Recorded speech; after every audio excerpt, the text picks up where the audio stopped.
আরে গরু, তুই যদি মনে করিস তোর খারাপ টাইম চলছে, তাহলে বাইরে কুকুরগুলোর অবস্থা একবার ভেবে দেখেছিস? এই যে ইনি ইনি হচ্ছেন লাকি। আর লাকি হলো আমার বাড়ির সব থেকে আদরের সদস্য। তবে এই লাকি মনে করে আজকের দিনটা ওর জন্য সব থেকে কষ্টের। আর হবেই না বা কেন, দাদা ওকে জোর করিয়ে স্নান করাচ্ছে যে এই পালালো।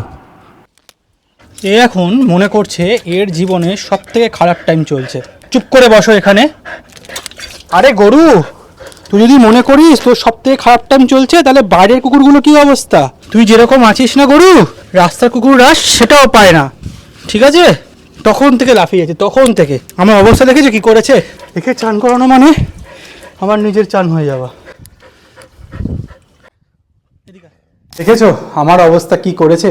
কিন্তু স্নান করার পর লাকিকে কিন্তু দারুণ ফ্রেশ লাগছে। লাকির এই স্নান করানোটা আমাকে না জীবনে একটা শিক্ষা দিয়েছে। জীবনে অনেক সময় আমরা ভাবি যে আমরা অনেক খারাপ সিচুয়েশনে রয়েছি, আমাদের থেকে আর কেউ খারাপ নেই, হতেই পারে না। কিন্তু সত্যি কি তাই?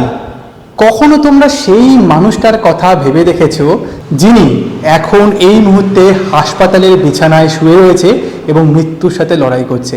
তার এখন একটাই চাহিদা, সে যদি একটুখানি হাঁটতে পারত বা এই প্রকৃতির কোলে একটুখানি মুক্ত শ্বাস নিতে পারত।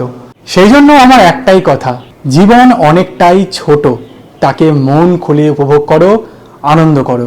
রাজপাল যাদব একটা কথা বলেছিলেন, সেটা হলো टाइम तो कि जो आदमी चल सकता है, जो आदमी बोल सकता है, जो आदमी खड़ा हो सकता है, सोच सकता है, उसका टाइम अच्छा ही है।